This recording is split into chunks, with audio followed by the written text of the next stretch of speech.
جی السلام علیکم۔ وعلیکم السلام۔ غامدی صاحب، دین اس معاملے میں تو بہت واضح ہے کہ اللہ تعالیٰ نے اس دنیا کو امتحان کے لیے بنائی ہے، یعنی کہ انصاف کے اصول پہ نہیں بنی ہے یہ دنیا۔ سزا اور جزا کا عمل بھی آخرت میں ہی ہوگا، لیکن دوسری طرف ہم یہ بھی دیکھتے ہیں کہ دین میں ایک مکافات عمل کا تصور بھی موجود ہے، یعنی کہ یہ بیان کیا جاتا ہے کہ کچھ ایسے اچھے اعمال ہیں جن کا انعام اسی دنیا میں ملتا ہے، کچھ ایسے برے اعمال ہیں جن کی سزا بھی اسی دنیا میں مل جاتی ہے۔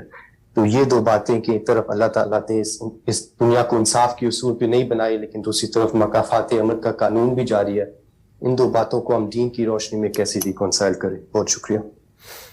اس طرح کی کوئی بات قرآن میں تو بیان نہیں ہوئی۔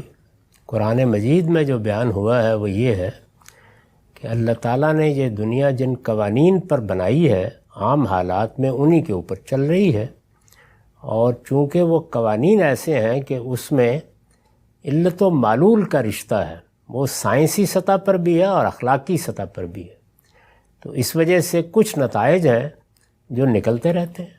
آپ نے محنت کی ہے تو نتیجہ نکل آئے گا، آپ نے کسی کے ساتھ زیادتی کی ہے تو اس کے کچھ نتائج آپ کو بھگتنے پڑ جائیں گے۔ تو قرآن اس کو اس جگہ سے بیان کرتا ہے۔ مکافات عمل کے جو الفاظ لوگوں کی زبان پر ہیں، ایسی کوئی بات قرآن نے نہیں کہی۔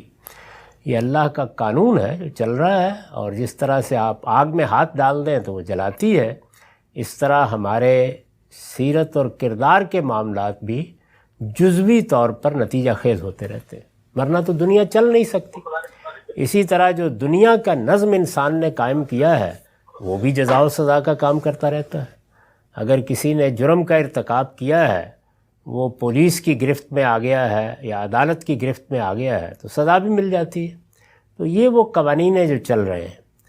قرآن نے جو بات کہی ہے وہ ایک تو افراد کے بارے میں ہے، اور وہ یہ ہے کہ ہر فرد قیامت میں اللہ کے سامنے جواب دہ ہوگا، اور آخری جزا و سزا یا کامل جزا و سزا کا ظہور وہیں ہوگا۔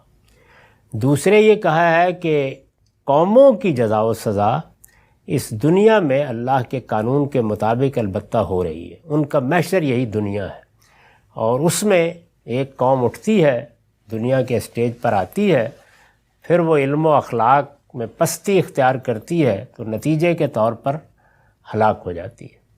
اور یہ فرمایا ہے کہ مہلکوہا اور معذبوہا، یعنی دونوں میں سے ایک شک ہر قوم کے ساتھ ہو رہی ہے، یا وہ ہلاکت کے سپرد کی جا رہی ہے، یہ ظاہر ہے کہ بتدریج ہوتا ہے، اور یا یہ ہے کہ اللہ تعالیٰ اپنا پیغمبر بھیج کے حجت تمام کرتا ہے اور عذاب دے دیتا ہے۔ تو یہ فرمایا ہے کہ الی یوم القیامہ ہوتا رہے گا۔ اس کو اگر آپ اس پہلو سے ان شرائط کے ساتھ مکافات عمل کہنا چاہیں تو کہہ سکتے ہیں، ورنہ اس طرح کی بات کہ اللہ تعالیٰ وہاں پر بھی جزا و سزا کریں گے اور یہاں بھی ہر حال میں جزا و سزا ہو جاتی ہے، قرآن میں ایسی کوئی بات بیان نہیں۔